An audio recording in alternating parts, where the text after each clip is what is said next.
What's up, Raider Nation? It's your boy Mikey Raider coming to you with a new video today. I'm not wearing any Raider gear, forgive me. I just got finished not putting on Raider gear. I just got finished doing a video for another channel, and I'm too lazy to open up the closet and put on some Raider gear. Well, but I mean no disrespect. Y'all know I'm a Raider for life. He's a Raider for, I got skulls and everything everywhere. You say you know I'm a Raider for life. That should be the thumbnail.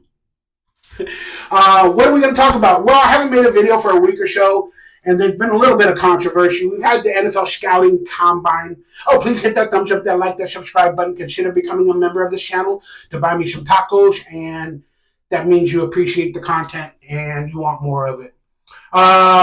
We had the Scouting Combine, but before that, the Antonio Pierce situation where he was doing all the podcasts and everything for the Super Bowl went a little wild and out. And people were telling him to shut up, shut your mouth. You're just a hype man, like NWA. You're just Flavor Flav, being a hype man because that's all he is. Well, the idiot Michael Lombardi, named after the damn trophy, made some statements where he said he thinks he knows the real Raider way because he's from Compton. He needs to just shut his mouth, and he needs to work on learning the system and the scheme instead of just going on every podcast and opening up his mouth and whatever he said. You all know. You've seen it online. Well, I wanted to make a video at that moment, but I was too emotional because I was going to go off. And I know you guys love it when Mikey Raider yells and cusses people out. But that's not really a good YouTube video, to be quite honest with you. It's not really a good YouTube video. Might have got a lot of views, but YouTube would have flagged it. But that being said, Michael Lombardi has an agenda. He is salty because he got fired by Al Davis for various reasons many years ago. And then his son, Mick Lombardi, became a part of the Raiders. So Michael Lombardi thought, hey, the Lombardis and the Raiders should go hand in hand, but I'm talking about the trophy. I don't even know. Is Michael Lombardi from that generation named after Vince Lombardi, the trophy? I should have looked that up. He may be. I don't know. But Mick Lombardi, again, was a glorified offensive coordinator under Josh McDaniels. And we all know that Michael Lombardi is a Patriot lover as well because he worked or associated with the Patriots as well. So he's salty AF. Okay, and that's why he's saying these things. Plus, he needs clickbait because he can't get a job in the NFL. So he has to be a glorified podcaster or broadcaster, and he has to have hot takes. There's nothing wrong with that. I've done it on many occasions. But for him to speak about Antonio Pierce and not knowing the Raider way, he's delusional. He's freaking delusional. He thinks he knows the Raider way, like that, the on the field play, the throwing the ball deep, the this and the that, the Madden legacy is like the only faction of the Raider way. Well, he's dead wrong. The fans know the Raider way. We know the legacy and that type of stuff that Michael Lombardi is possibly talking about. Okay? But the real Raider way it's a spirit. It's a feeling. It's familia. It's the silver and black, the dark colors, the magic, the majesty. It's the fans, the costumes. It's the play on the field as well, the mental toughness, the mental acuity, I don't give a damn, we're going to be the rebels. It's the I don't care if I hurt you. All of that is the Raider way. And Antonio Pierce is combining all of that and speaking that way publicly. He's representing the Raider way. Yes, he is being a hype man, but that's what we need. I mean, if our foundation and our legacy and the Raider way has disappeared and went DEAD, how do you bring it back? It's not from shutting your mouth and just dribbling. It's the exact thing Antonio Pierce is doing. He is bringing the Raider spirit back to life. I mean, many years ago, we buried it in a ball into the ground. Well, Antonio Pierce has realized what it is. He does know what it is. And now he's bringing all of it together. And now he's bringing it back to life. So I love what Antonio Pierce is doing. Do I get annoyed? Yes. Every once in a while, when I see him try to make reporters and people that don't understand the Raider spirit, when he tries to make them say Raiders, do I get like a little cringe? Yes. Because these people, they don't get it. But that's what he's trying to do. Antonio Pierce is trying to get them excited.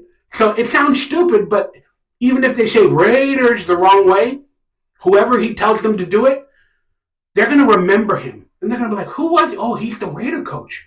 He was kind of fun. He was interesting. He got me to do something I would have never done, like yell in public. I'm going to check out the Raiders. The next time they play, I'm going to watch them. Then they eventually become a fan. And then they root for the Raiders. Then they learn the Raider spirit. They go to a game. They tailgate. They meet you guys. Then we all learn it. And that is the Raider way, Michael Lombardi. You moron. That's the Raider way. It's all the Raider way, and Antonio Pierce understands it and knows it, whether he was a Giant or whatever. And you don't have to be born in Compton just to understand the Raider way. But that's how the elites are born with, like a silver spoon in their mouth. If you're born in Compton in the 80s and 90s, well, you're born, instead of a silver spoon in your mouth, you're born with the Raider way in your damn mouth. So he understands it. Dumb butt. Michael Lombardi. That name Lombardi shouldn't even be in your voice when you're trying to disparage a team from presenting and trying to bring a winning culture again after, 20-something years? All right, I'll leave it at that.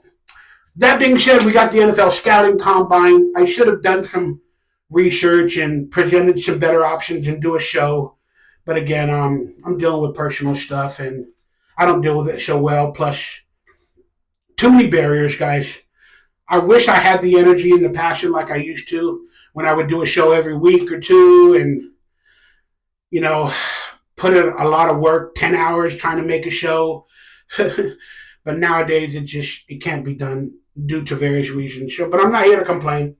I'm just here to tell you guys I love you. But we had the NFL Scouting Combine, and one of the situations that came up is before that, they're talking about the Raiders possibly trading up to get a quarterback. Definitely looking at a quarterback, this and that situation. And the new league year starts on March 11th, which is just a few days away. And there's been a lot of information to discuss since the Scouting Combine. I don't specifically know any players that the Raiders are looking at or should look at from the Combine, but I am going to talk about the popular subjects. Caleb Williams did not throw at the Combine. Caleb Williams wants to be a Raider. We know that. He played in L.A. Maybe he has the Raider way, Michael Lombardi.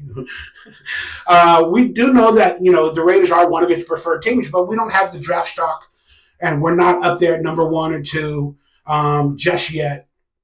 So there's many theories that we're going to sell the farm to move up to get a quarterback, and it'll probably be Jaden Daniels because Antonio Pierce, our coach, has a history with Jaden Daniels. And, we need to discuss that on a future live show. So I got to write that down. But Caleb Williams did not throw at the draft. I don't know what other quarterbacks did not. I mean, it's a Scouting Combine. Caleb Williams did not throw. I don't know what other quarterbacks did not throw at the Scouting Combine. So got to look into that. But they might be making a fuss out of everything because maybe Caleb Williams' stock is going down because people are like, man, he's not doing that. I don't care. Again, if his stock is going down, if the Raiders are interested, good. Then we got a chance at getting him, if we move up. If we don't, again, it's a story for another day. But we all do know that the quarterback is an issue for the Raiders. And I was just recently speaking to a few other people on Twitter. And I was like, the more I think about Aiden O'Connell, if he's our quarterback somehow this next year, I ain't going to be that mad. I didn't say I'm not going to be mad because I want the promise of an improvisational quarterback or an improvising quarterback. But if Aiden O'Connell somehow, with whatever is going on, where the Raiders don't sell the farm to move up in the draft, if they don't pick up a veteran free agent, whatever quarterbacks we do get, they will be competition for Aiden O'Connell. But if Aiden O'Connell wins the job, if he wins the job against any of these quarterbacks we bring in, I would not be mad if he's our quarterback. And I'm going from a simplistic view that we were 5-6 with Aiden O'Connell. I believe it was it 5-6 or 5-4 with Aiden O'Connell under Antonio Pierce. So I'm just going to double it and say maybe with Aiden O'Connell and Antonio Pierce, we're 10-8. That might get us a wild card. Maybe not in the AFC West, but I'm just spitballing and saying, I guarantee you AOC 4 will get better, but there are going to be still those games. Or in most of the cases, they say the quarterbacks get better in their second year, but there are the times where some quarterbacks got worse in their second year because now the NFL has tape on them and they understand how to use their weaknesses that they saw from the previous season against them. And then that quarterback doesn't adjust or doesn't get better to his own weaknesses, like maybe a Zach Wilson. So it just continues to get worse and worse. But again, I'm going to have faith with, Aiden O'Connell. But like I'm saying, if he wins the job, that was scary. That's a real reaction. But if he wins the job, I ain't going to be that mad. But if he wins the job against like a top 5 draft pick that we moved up into the draft and or a veteran free agent that we paid another $20 million to bring in, and he wins the job, then I'm going to start really questioning the Raiders and their decisions. But I don't think that'll be the scenario. I'm talking about a scenario where we draft a quarterback, in the late first round or second round or third round, and we bring in like a Brian Hoyer veteran, backup, maybe even a Russell Wilson. We should talk about that in a minute, and then Aiden O'Connell somehow wins the job. But I do believe we're going after mobile quarterbacks. But it doesn't hurt to have both types of quarterbacks on our roster. And our offensive coordinator needs to build a system for both of those styles of quarterbacks. He needs to right now. Because we're still going to have one of those in-the-pocket quarterbacks, and then we might have 2 mobile quarterbacks on our roster at the end of all the free agency and all this.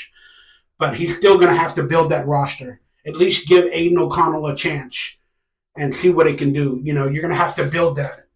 And the truth is, you don't only build a system for a mobile quarterback. You got to put in the pocket type plays for a mobile quarterback as well. Because then that mobile quarterback, he has an in the pocket play where they want you to stay in the pocket, and then he can learn that way, as well, accuracy and all that other stuff. Then if he can improvise and make things happen, that's a bonus. So in my opinion, do you create an entire mobile quarterback system? No, you don't. You have a quarterback that you could hope can do both, or if you have 2 quarterbacks on the roster, one can do one well and the other can do another well, then you still build that one system, but you have like 60-40. 60-40, 60 in the pocket, 40% improvised mobile quarterback plays. I don't know, but that's what they need to do. Again, I'm no genius. I should create a playbook for them on Madden. I only got Madden 2017. I should create a playbook for the Raiders for this year. But hey, it's gonna be a fun off season. A lot more information is gonna be coming out in the future, and hopefully I can do that with you guys live on videos and more stuff on this channel. But yeah, that's what I wanted to talk about was like, do you want Caleb Williams? Do you think we should sell the farm to move up in the draft? And I'm okay with it. Like I said, if you have two quarterbacks or three quarterbacks that you want and truly believe you can that could be ever life franchise changing, then you know what? For the first time in a long time, you go out there and get them. You sell the farm, you do whatever you got to do because there's no guarantees in life. And the Raiders have always typically played the game where they get a draft picked early and they blow it, they mess it up anyway. So why stick it, 12 or 13, whatever we have this year? Why stick it 13 and possibly mess it up anyway? Hey, let's trade our future because we were going to mess up those other picks as well. Let's trade our future for a possible guaranteed top three quarterback and see what happens. I'm okay with it. We're in Vegas. It's called gambling, baby. But that being said, there's also many scenarios and theories of how we, address our quarterback situation. And one theory that just is recently possibly gonna happen or may happen is Russell Wilson.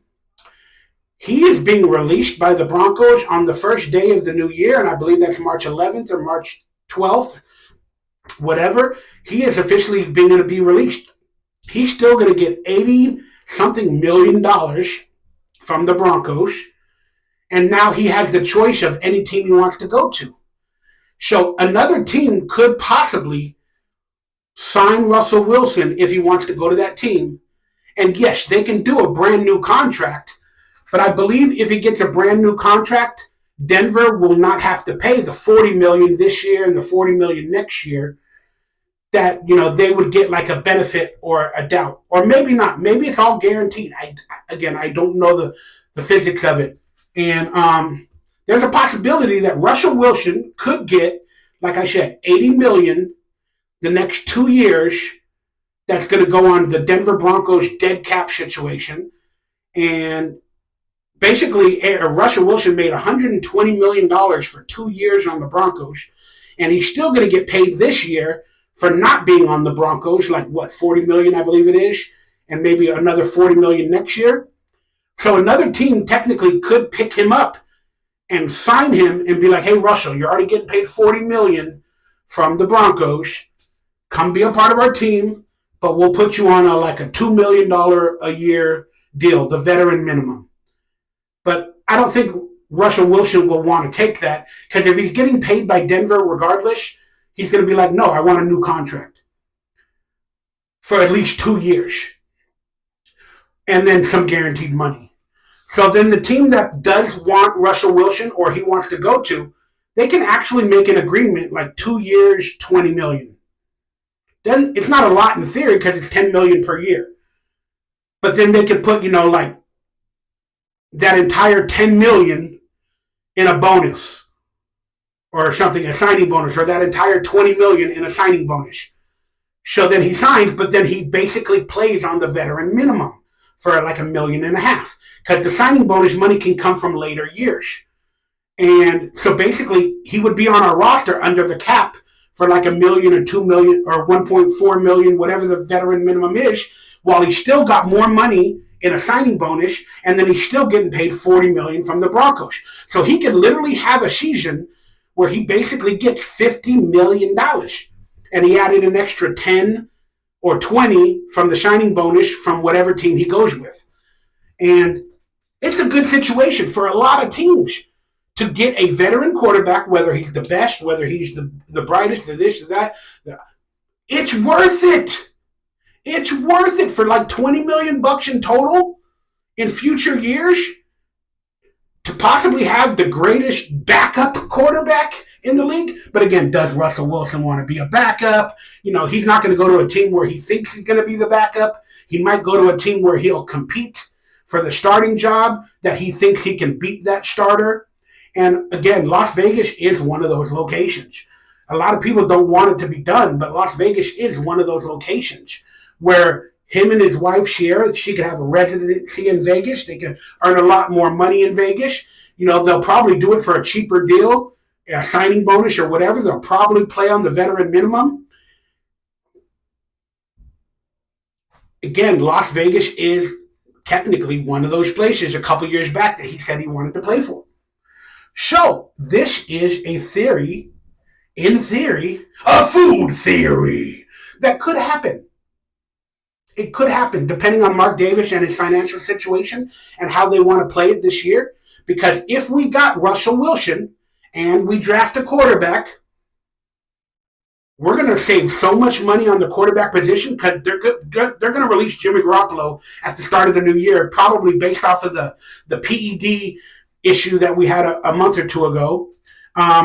So that's going to free up more money in cap space. And I think we have like $60 million in cap space.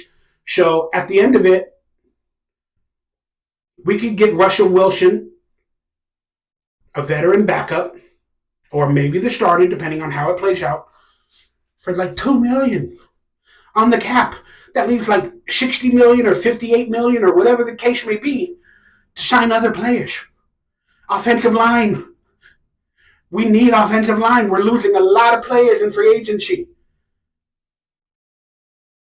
That Russell Wilson situation, not that I'm happy about it, not that I truly want him, I can see it happening.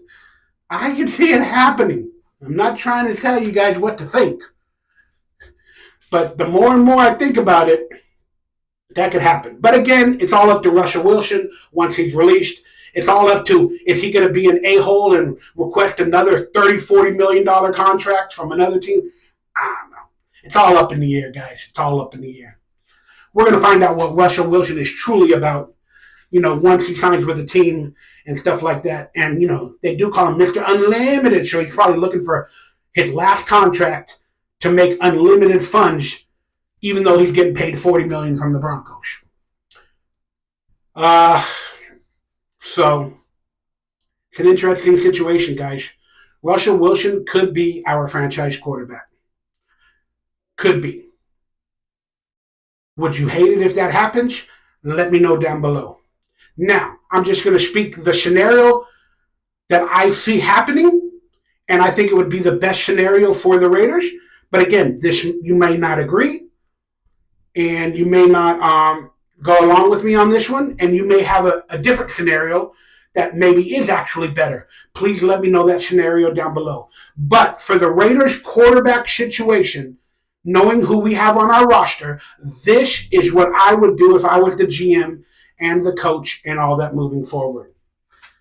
First off, hopefully we do have a way to exit from Jimmy Garoppolo legally.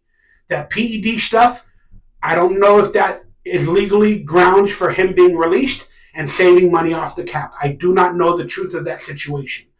So, I believe it is truth because I think it was reported that we can get rid of his contract and move on from him with shaving that $20 million or whatever he was going to get.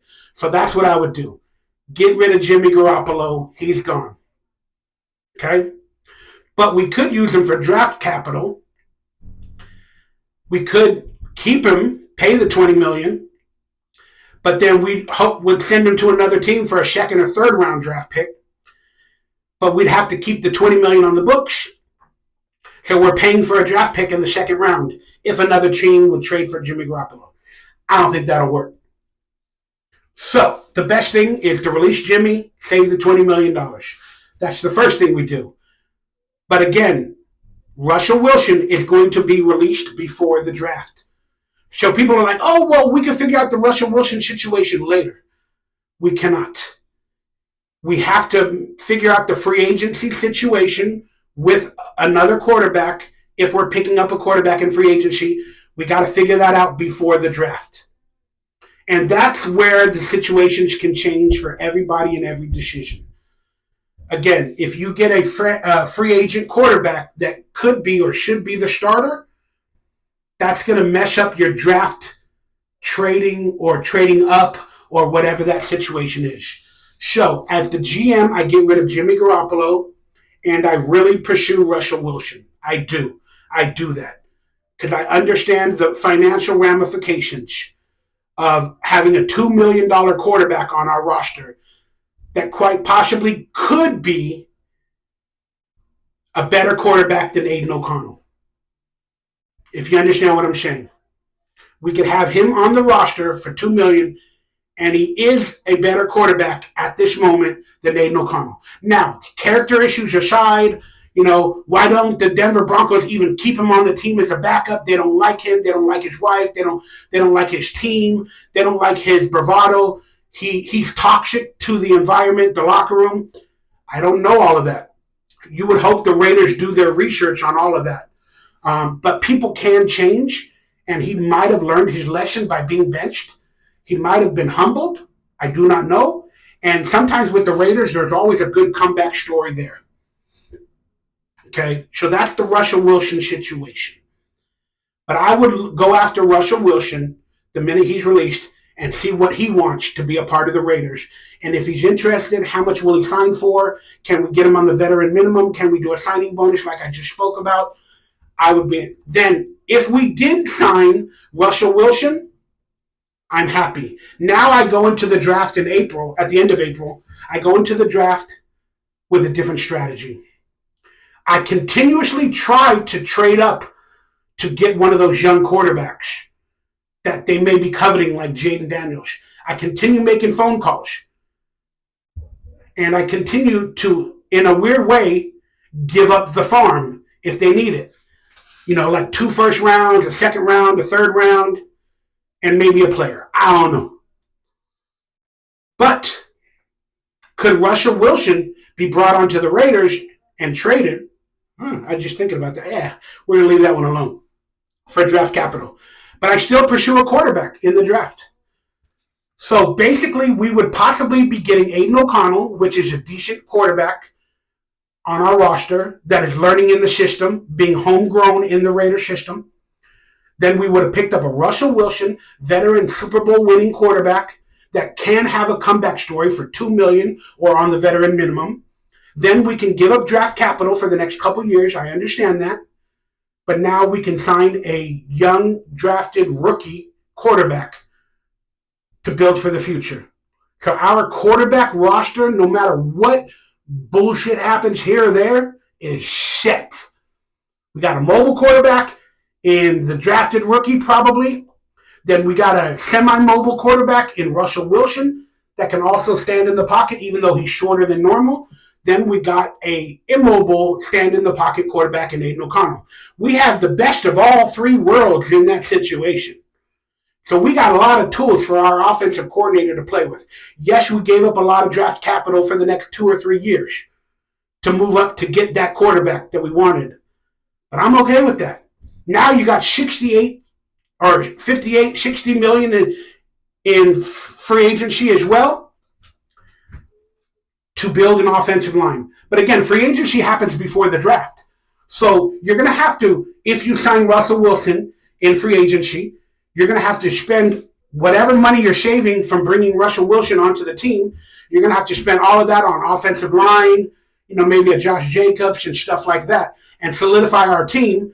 And then that way or you believe you got great free agent players that'll come in and be players.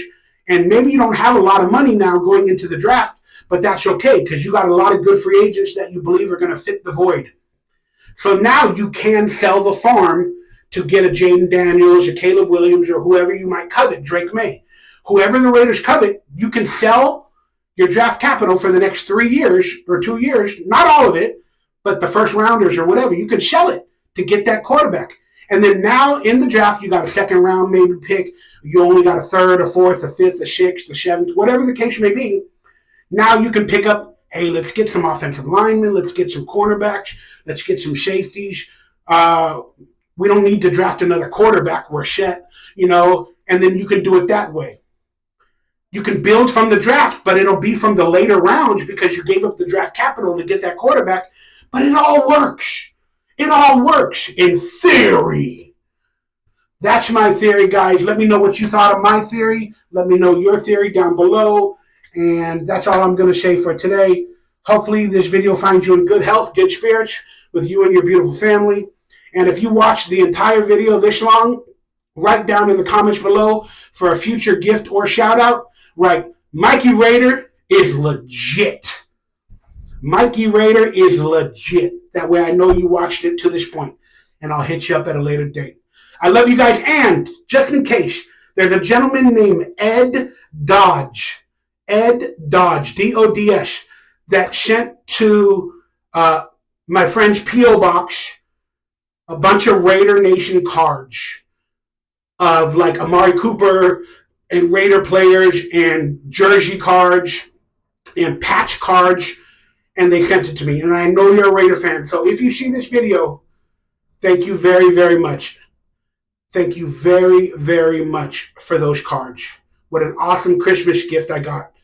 I appreciate you. I love you. I love everybody. I'll talk to you soon.